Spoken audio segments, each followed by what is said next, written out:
এই যে জান্নাতি চিরকাল থাকবো, সেখানে কি মনটা উতাল পাতাল হবে নাকি? ওখান থেকে বাহির হইতে চাইবে নাকি? আল্লাহ জানায়া দিছেন, না না, লা ইয়াবগুনা আনহা হিওয়ালা। ওই জান্নাত থেকে কেউ বাহির হইতে চাইবে না, পরিবর্তন হইতে চাইবে না, ওখান থেকে স্থানান্তরিত হইতে চাইবে না। ওই জান্নাতের বাড়ির মেহমান হতে হলে আখিরাতের মুদ্রা নেক আমল অর্জন করা লাগবে, আমল সালেহ আমাকে আপনাকে উপার্জন করা লাগবে। কথা বলেন ঠিক না ঠিক? এরে বন্ধু, দুনিয়ার জমিনে যেরকম টাকার কাম গপ্পে সারে না, ময়দানে মাহশারে ও আখিরাতের মুদ্রা ছাড়া তোমার গপ্পে কাম সারবে না। এই জন্য হাদিসে পাকের মধ্যে আসছে, একটা লোক নেক আমল করেছে, তার আখিরাতের মুদ্রা উপার্জিত হয়েছে 99টা, আর একটা গুনাহের আমল নামার মধ্যে জড়ো হইয়া গেছে। একটা নেক আমল আখিরাতের মুদ্রা শর্ট হইয়া গেছে, আল্লাহ পাক ওজন দিয়া দিছে। একটা আখিরাতের মুদ্রা আমল সালেহের কারণে এখন সেই জান্নাতে যাওয়ার জন্য আর সুযোগ পায় না। আল্লাহর কাছে অনুনয় বিনয় করতেছে, মাবুদ 99টি মুদ্রা নিয়ে আসলাম, নেক আমল নিয়ে আসলাম, একটা মুদ্রা শর্ট পড়েছে, এটা তুমি কোন রকম ভাবে আমার আমল নামায় পুরায় দাও না। আল্লাহ পাক রব্বুল আলামিন বলবেন, এটা ইনসাফের আদালত, এখানে কোন রকমের বেইনসাফি করা যাবে না। ফামাই ইয়ামাল মিসকালা যাররাতিন খায়রান ইয়ারা, অনু থেকে অনু কোন নেক আমল করলে আখিরাতের মুদ্রা অর্জন করলে সেটাও পাবে। ওমাই ইয়ামাল মিসকালা যাররাতিন শাররান ইয়ারা, অনু থেকে অনু কোন খারাপ কাজ করলে সেটাও সে পাবে। এটা ইনসাফের আদালত। আল্লাহ পাক তখন বন্দার কান্না দেখে বন্যা কান্না শুরু করবে, হায়রে একটা নেক আমল কারণে এখন সে জান্নাতে যাইতে পারতেছে না। তার কান্না যখন শুরু হয়ে যাবে, আল্লাহ পাক রব্বুল আলামিন তখন বলবে, এরে বান্দা যা, জমিনের বুকে বিপদগ্রস্ত হইলে বাবার কাছে যাইতি, মায়ের কাছে যাইতি, ভাইয়ের কাছে যাইতি, মুসিবতের শিকার হলে বন্ধু বান্ধব তোর সাহায্য সহানুভূতি করত, আমি মালিক তোমাকে এতটুকু সুযোগ দিতে পারি, যাও তোমার আপনজন কেউ থাকলে ওদের কাছে যাও। তোমার ভাই কিছু দেয় কিনা, বাবা তোমাকে কিছু দেয় কিনা, মা তোমাকে কিছু দেয় কিনা, বিবি তোমাকে কিছু দেয় কিনা, বন্ধু বান্ধব তোমাকে কিছু দেয় কিনা, আপনজনেরা কিছু দেয় কিনা, ওদের থেকে যদি একটা নেক আমল নিয়ে আসতে পারো, তোমার জান্নাতের ঠিকানা হয়ে যাবে। মদিনার নবী বলেন, এই 99টি নেকওয়ালা একটা মুদ্রা শর্ট হওয়ার কারণে ময়দানে মাহশারে শুধু চিৎকার করতে থাকবে, দৌড়তে থাকবে, বাবার কাছে যাবে, বাবা তখন সন্তান বলি পরিচয় দিবে না, মায়ের কাছে যাবে, মা পরিচয় দিবে না, অস্বীকার করবে, আমি তো জীবনে বিবাহ বসি নাই, সন্তান পাবো কই। ভাইয়ের কাছে যাবে, সবাই ভাগতে থাকবে, ভাগতে থাকবে। ওই কথাটাই আল্লাহ পাক রব্বুল আলামিন কালামে হাকিমের মধ্যে তুলে ধরেছেন, ইয়াউমা ইয়াফিরুল মারউ মিন আখিহি ওয়া উম্মিহি ওয়া আবিহি ওয়া সাহিবাতিহি ওয়া বানিহি লিকুল্লি ইমরিইম মিনহুম ইয়াউমা ইযিন শাআনুন ইউগনি। বাপ ভাইও, মা বহনো, ফরজন্দ জন আর ইয়ার গার, বাপ ভাইও, মা বহনো, ফরজন্দ জন আর ইয়ার গার, आशिक माशूक नौकर बंदाए खिदमत गुजार। काम आएगा नहीं हर एक जुदा हो जाएगा, काम आएगा नहीं हर एक जुदा हो जाएगा, बोल के हर एक उज़्व दुश्मन जान का हो जाएगा, बोल के हर एक उज़्व दुश्मन जान का हो जाएगा। কেউ তো পরিচয় দিবে না, ভাগবে, এক পর্যায়ে দুশ্মন হয়ে যাবে। না জানি রে, আমি যদি নেক দিয়া দিই, আখিরাতের মুদ্রা দিয়া দিই, আমাকে আবার জেলখানায় যাওয়া লাগে কিনা। ওই দিন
আশ্চর্য ব্যাপার, তোমার 99টি নেক আর একটা নেকের শর্ট, তুমি জান্নাতে যাইতে পারো না। আমার জীবনের মাত্র শুধু একটা নেকি আর 99টি গুনাহ। তো আমি তো জান্নাতের আশাও করতে পারি না, জান্নাতের আশাও করতে পারি না। তো আমি আর একটা নেক দিয়ে কি করবো? তুমি 99টি নেক পাইয়া যাইতে পারো না, আর আমি 99টি গুনাহ, মাত্র নেক কয়টা? ধরেন না 1 টাকা, 1 টাকা দিয়ে আমি আর কি করবো? তো দরকার নাই, থাক। তারপরও তুমি পার হয়ে যাও, তুমি শান্তি পেয়ে যাও, তুমি জান্নাতের মেহমান হয়ে যাও, আমি চাই। এই একটা নেক তোমারে দিয়া দিলাম, যাও আল্লাহরে বলিও, বলে অমুকে দিছে। একটা নেক পাইছে, লোকটার খুশির সীমা আছে? কথা কন। ভাই বেড়াদার, আত্মীয় স্বজন, মা বাবা সবাই তাকে তাড়াইয়া দিছে, সবাই ভাগতেছে, এই একটা লোকে একটা নেকি দিছে। এই নেকিটা পায় আল্লাহ রে কয়, আল্লাহ আমার 100 নেকি পুরা হইছে।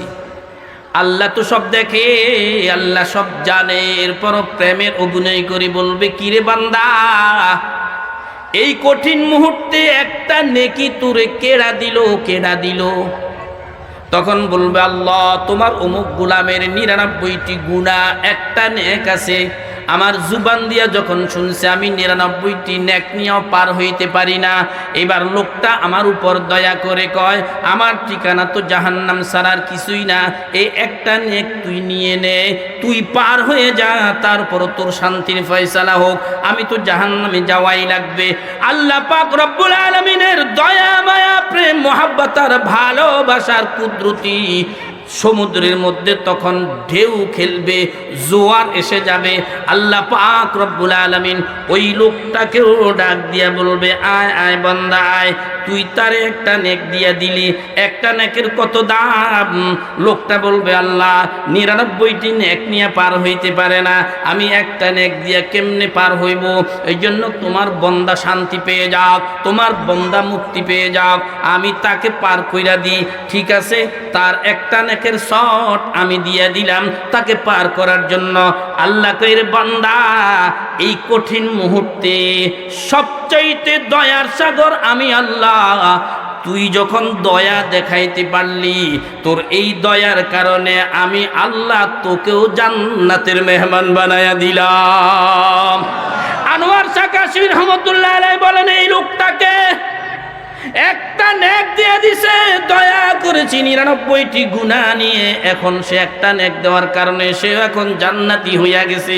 তো এই লোকটা হলো ওই লোক, যেই লোক দুনিয়ার জমিনে বহু অন্যায় অপরাধ করেছে, গুনাহ করেছে, তবে এই লোকটি কোরআনকে মহাব্বত করত, কোরআনের কারখানায় সাহায্য সহানুভূতি করেছে, তার গুনাহের কারণে ওইগুলি তুষের আগুনের মতো সব শেষ করে দিছে। একটা নেকি কোরআনের মহাব্বত, একটা নেকি কোরআনের মহাব্বত, এই মহাব্বতটার কারণে লোকটা এই নেক ওকে দেওয়ার কারণে আল্লাহ পাকের দয়ার সাগরে জোয়ার এসে গেছে। 99টি গুনাহ থাকা সত্ত্বেও আল্লাহ পাক তাকেও মাফ কইরা জান্নাতের মেহমান বানাবি। সুবহানাল্লাহ বলেন। এই জন্য আখিরাতের মুদ্রা নেক আমলের দরকার আসেনি? কথা বলেন, দরকার আসেনি? এখন হায়াত অনুসারে তো নাই কি পরিমাণ নেক আমল, কি পরিমাণ নেক আমলের দরকার, আখিরাতের টাকার দরকার। বাংলাদেশের সবচাইতে বড় কোটিপতি, প্রধান কোটিপতি, সেও আরো টাকা চায়, আরো মুদ্রা চায়। আখিরাতের জগতে তো মুদ্রার কি পরিমাণ প্রয়োজন, টাকাওয়ালারা সবাই মহাব্বত করে। আখিরাতের জগতেও যে বেশি নেক আমল নিয়ে যাবে তাকে সবাই মহাব্বত করবে, আমার আল্লাহও মহাব্বত করে। ইন্নাল্লাযীনা আমানু ওয়া আমিলুস সালিহাত সায়াজআলু লাহুমুর রহমানু বুদ্দা, যে ঈমানের পাশাপাশি আখিরাতের মুদ্রা নেক আমল অর্জন করবে, আল্লাহ পাক তাকে মহাব্বত করে, ভালোবাসে, ওই লোকটাকে হাসরবাসী সবাই ভালোবাসবে। এরে বন্ধু, আমরা তো পারি না ওই নেক আমল আখিরাতের মুদ্রা অর্জন করার জন্য। ঈমান দুর্বল, কত রকমের গুনাহ হয় আমাদের জীবনে। এখন এই গুনাহ নিয়ে কবরে যাবে তো নেক আমলের ঝুলি আমার শূন্য, গুনাহের ঝুলি আমার ভারী, পার হওয়ার কোনো উপায় নাই। এই জন্য আল্লাহ পাক দয়া করে, মায়া করে 3টা কোট খোলা রাখছেন বন্দার উপর দয়া করে। তিনটা কোডের একটা কোডের নাম হলো মিন সাদাকাতিন জারিয়া। আমার বন্দা যদি নাকি জমিনে থাকা অবস্থায় মাদ্রাসা মক্তবে দান দক্ষিণা করেছে, রাস্তা করে দিয়েছে, ফুল কালবেট কইরা দিছে, যাত্রী ছাউনি কইরা দিছে, মাদ্রাসায় কিতাব কিনে দিছে, লিল্লা বোর্ডিং এ তা চাউলের ব্যবস্থা করছে, এতিম অসহায় গরিবদের ইলমে দ্বীন শিখার সুব্যবস্থা করেছে, এই লোকটি জমিনে থাকা অবস্থায়ও তার পেনশনের কোড চালু হয়ে যাবে। কবরে চলে যাওয়ার পরেও লোকটা অনায়াসে আখিরাতের মুদ্রার নেক আমল পাইতে থাকবে। কতদিন কতদিন কতদিন পাইবে? যতদিন এই সদকা জারিয়ার কাজটা চলতে থাকবে। এই জন্য আমার বন্ধু, আলোচনা এখানেই শেষ। আখিরাতের মুদ্রা আমাদের প্রয়োজন। দুনিয়ার টাকা বালা করি বুঝি, আখিরাতের মুদ্রা নেক আমল কেন বুঝি না? আমরা যদি নাকি দাওয়াতুল কোরআন মাদ্রাসায়